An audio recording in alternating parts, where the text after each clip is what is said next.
آج بھی new world order, new world order در حقیقت یہود کی ریشہ دوانی، در حقیقت زائنسٹ موومنٹ تقریباً 100 برس پہلے جو شروع ہوئی، اس سے بھی 100 برس پہلے آرڈر آف دی ایلومیناٹی، وہ آرڈر آف دی ایلومیناٹی 1776 میں قائم کیا گیا تھا، یہودیوں کی سازش، وہ آج تک چل رہی ہے۔ آج بھی یہودی ہے کہ جو اسلام کا خاتمہ اور مسلمانوں کو اپنے کمی کاری بنانے کے لیے ایک پورے ورلڈ آرڈر کا نقشہ بنا کر آ چکے ہیں، اور آج در حقیقت آپ کا اصل دشمن، میں بالکل اتفاق کرتا ہوں مولانا سے، اصل دشمن نمبر 1 میرے اور آپ کے اندر موجود ہے، میرا اور آپ کا نفس۔ اصل دشمن یہ ہے، نفس ما ہم کم طرف فرعون نیست لیکن اورعون ایرعون نیست۔ اور دوسرا خارجی دشمن سب سے بڑا یہودی، لیکن یہ کہ اس وقت کے اور اس وقت کے حالات میں ایک بڑا فرق واقع ہوا۔ آج یہودی عیسائی پر مسلط ہو چکا، یہودیوں نے پورا عالم عیسائیت فتح کر لیا، آج پورا عالم عیسائیت یہودیت کا اعلی کار بن چکا ہے۔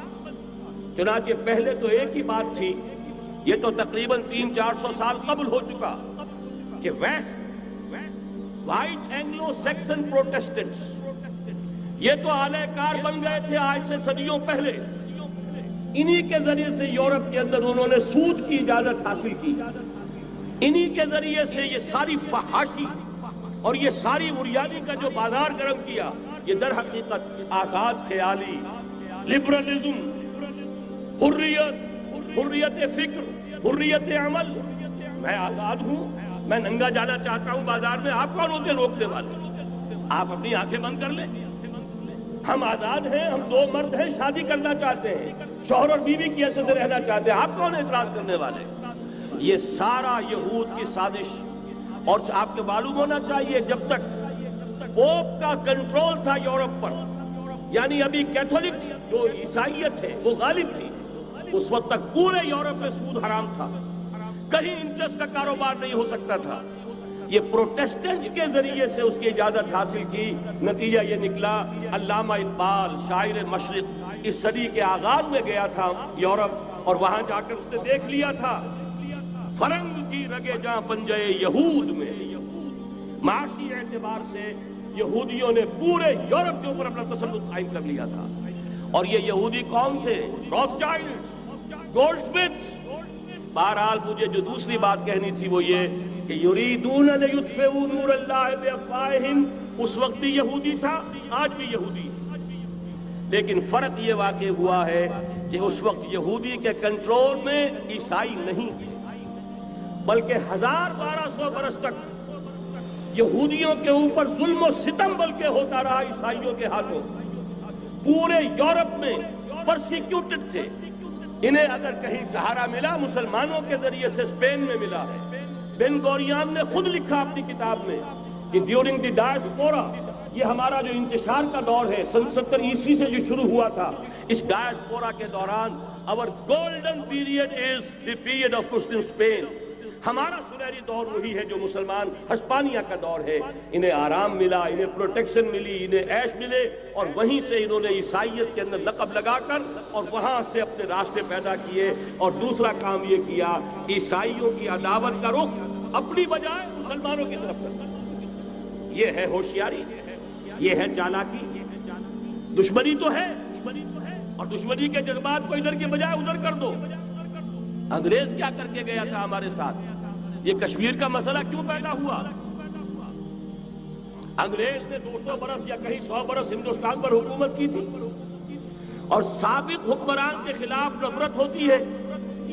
جب کوئی قوم آزاد ہوتی ہے اپنے سابق حکمرانوں کے خلاف نفرت ہوتی ہے۔ اس نفرت کو روکا کہ ان کی آپس میں نفرت کے لیے کشمیر کی ہڈی ڈال جاؤ، آپس میں لڑتے رہے، آپس میں لڑتے رہے، ہمارے سے ہماری طرف دوستی کا ہاتھ جو بھی بڑھائیں یہ بھی بڑھائیں۔ یہ بہت بڑی سازش تھی، ایسے ہی نہیں ہو گیا تھا، جان بوجھ کر مسئلہ پیدا کیا گیا کہ یہ پاکستانی بھی ہمارے دوست رہے، کامن ویلتھ میں رہے، یہ ہندوستان بھارت بھی ہمارا دوست رہے، کامن ویلتھ میں، آپس میں لڑے، دشمنی کا جتنا جذبہ ہے وہ آپس میں طے کر لیں، باقی ہمارے لیے دوستی ہی دوستی رہ جائے۔ بعین ہی یہ کام یہود نے کیا عیسائیوں کا، جو کہ حضور کے زمانے میں اقربہم مودۃ للذین آمنوا، جو قریب ترین تھے محبت کے اعتبار سے، جن کے قرب کی ایک مثال یہ ہے کہ نجاشی رحمہ اللہ ایمان لے آئے، جن کے قرب کی ایک مثال یہ ہے وہ وفد آیا تھا عیسائیوں کا، وَإِذَا سَمِعُوا مَا أُنزِلَ إِلَى الرَّسُولِ تَرَىٰ أَعْيُنَهُمْ تَفِيضُ مِنَ الدَّمْعِ، جب انہوں نے قرآن سنا ان کے آنکھوں سے آنسوؤں کی ندیاں روانہ ہو گئیں۔ جن کی ایک مثال یہ کہ مقوقس شاہ مصر، اس نے حضور کے ایلچی کا اعزاز کیا تھا اور وہاں سے ہدیے بھیجے تھے۔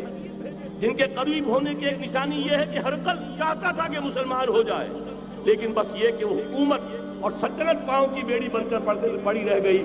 چاہتا تھا پوری سلطنت مسلمان ہو جائے، جیسے کبھی پوری سلطنت عیسائی ہو گئی تھی کانسٹنٹائن کے زمانے میں۔ یہ کام ہو نہیں سکا، محروم ہو گیا۔ اس قدر قریب تھے یہ نصارہ محمد الرسول اللہ والذین معہ کے، لیکن یہ کہ آپ کو معلوم ہے 10ویں صدی عیسوی کے بعد سے وہ نفرت کا دھارا صلیبی جنگوں کی شکل میں عالم اسلام پر ٹوٹ پڑا، اور اس کے بعد حال ہی میں جو فتح انہوں نے حاصل کی، نوٹ کر لیجئے کہ جہاں تک پروٹیسٹنٹ مذہب کا تعلق ہے وہ تو پہلے سے ان کی جیب میں تھا۔ یہ ویسٹ کا لفظ آپ نے پڑھا ہوگا اور اخبارات میں آتا رہا خلیج کی جنگ کے دوران۔ ویسٹ ایک تو کہتے ہیں یہ بھیڑ جو کاٹ جاتی ہے منہ سوج جاتا ہے، ایک ویسٹ مخفف ہے، وائٹ اینگلو سیکسن پروٹیسٹنٹس۔ سب سے پہلے یہود نے انہیں شکار کیا، اپنا اعلی کار بنایا۔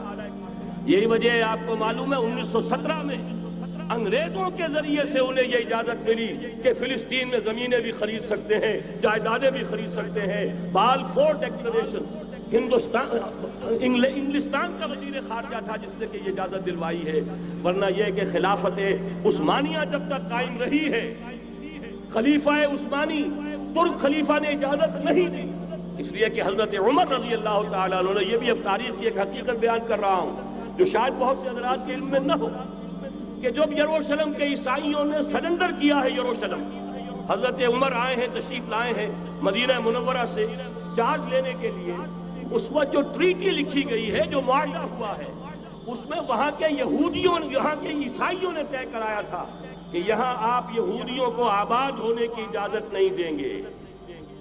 یہودی آ سکتا ہے، زیارت کر سکتا ہے، اپنے مقامات مقدسہ کو آ کر دیکھ سکتا ہے، یہاں آباد نہیں ہو سکتا۔ اور یہ کون شرط رکھ رہا ہے؟ عیسائی۔ اس وقت تک عیسائیوں کی دشمنی یہودیوں کے ساتھ اس درجے میں تھی، اور یہی حضرت عمر رضی اللہ تعالیٰ عنہ کی وہ شرط تھی کہ سلاطین عثمانیہ، خلفاء عثمانیہ نے بھی، حالانکہ یہودیوں نے بڑی سے بڑی رشوت دینے کی کوشش کی ہے، سلطان عبدالحمید خان کو یوں سمجھیے کہ سیم و زر سے خریدنے کی کوشش کی ہے، لیکن اس کے باوجود ان کا کہ جو فیصلہ حضرت عمر کر گئے تھے، جو کمٹمنٹ رضی اللہ تعالیٰ عنہ ان کی ہے، میں اس سے سرے منہ انحراف نہیں کر سکتا۔ اصل میں اسی کی تو صدا ہے جو فری میسنری کے ذریعے سے خلافت کا خاتمہ کرایا گیا، کہ یہی سب سے بڑی رکاوٹ ہے۔ اگر خلافت ختم نہ ہوتی اور اگر کہیں جہاد کا اعلان خلیفہ عثمانی کی طرف سے ہو گیا ہوتا تو یہ کہی تھی بات، جب حضرت شیخ الہند رحمۃ اللہ علیہ جب یہ اسیری میں تھے مالٹا میں، تو وہاں کا انگریز کمانڈنٹ، اس نے کیونکہ وہ مرید ہو گیا تھا یا کم سے کم عقیدت مند ہو گیا تا، ایک روز حضرت شیخ الہند نے ان سے سوال کیا اس شخص سے کہ آپ لوگ ہماری خلافت کے پیچھے کیوں پڑے ہوئے؟ یہ تو بیمار، تم خود کہتے ہو یورپ کا مرد بیمار ترکی، آپ کو کیا ڈر ہے اس سے؟ آپ کیوں اس بیچاری خلافت کے در پہ ہیں؟ اس شخص نے جواب دیا تھا، مولانا اتنے بھول پن کے ساتھ بات نہ کیجئے، ہم بھی جانتے ہیں، آپ بھی جانتے ہیں، اگر کہیں خلافت عثمانیہ کی طرف سے جہاد کا اعلان ہو گیا تو پورے عالم اسلام سے لاکھوں مسلمان اپنے سروں سے کفن باندھ کر نکل آئیں گے۔ آج اس گئے گزرے دور میں بھی اس کمزور اور یوں سمجھیے کہ نام نہاد خلافت کے اندر اتنی جان ہے، اتنی طاقت ہے، لہذا اس کو ختم کیا گیا، اور ختم کرایا گیا کن کے ذریعے سے؟ وہ جو مسلمان کہلاتے ہیں تھے فری میسن، مصطفیٰ کمال پاشا فری میسن، اور اس کے ذریعے سے انہوں نے سارے کام جو کروائے وہ در حقیقت اپنی سازشوں کے ذریعے سے اور مسلمانوں کو استعمال کر کے۔ بہرحال بات لمبی ہو رہی ہے، پہلی بات تو یہ ہے کہ وہی نقشہ اس وقت کا آج بھی ہے جہاں تک یہودیوں کا تعلق ہے، لیکن فرق یہ واقع ہو گیا کہ اس وقت عیسائی یہودیوں کے تابع نہیں تھے، بلکہ عیسائیوں اور یہودیوں کے مابین دشمنی تھی۔ آج یہودی عیسائیوں پر مسلط ہو چکا ہے. فرنگ کی رگے جہاں پنجے یہود میں ہے، اور آج کے فرنگ کا لیڈر امریکہ ہے. امریکہ کا صدر یوں سمجھیے کہ وہ ان یہودیوں کا غلام ہے. مجال نہیں کہ ان کی مرضی سے ادھر سے ادھر ہو جائے، اور اگر کوئی غلطی سے ادھر سے ادھر ہو جائے تو اس کا پتہ چاک ہو جائے گا. آپ دیکھیے کیا حشر ہوا ہے بش کا. حالانکہ بہت بڑا ہیرو بن کر نکلا تھا گلف وار سے، لیکن ذرا سا ایک بیان دے دیا تھا کہ جو اسرائیل کو پسند نہیں آیا، تو جو الیکشن میں چاروں شانے چت ہوا ہے اس کا جو حشر ہوا ہے وہ دیکھ لیجیے.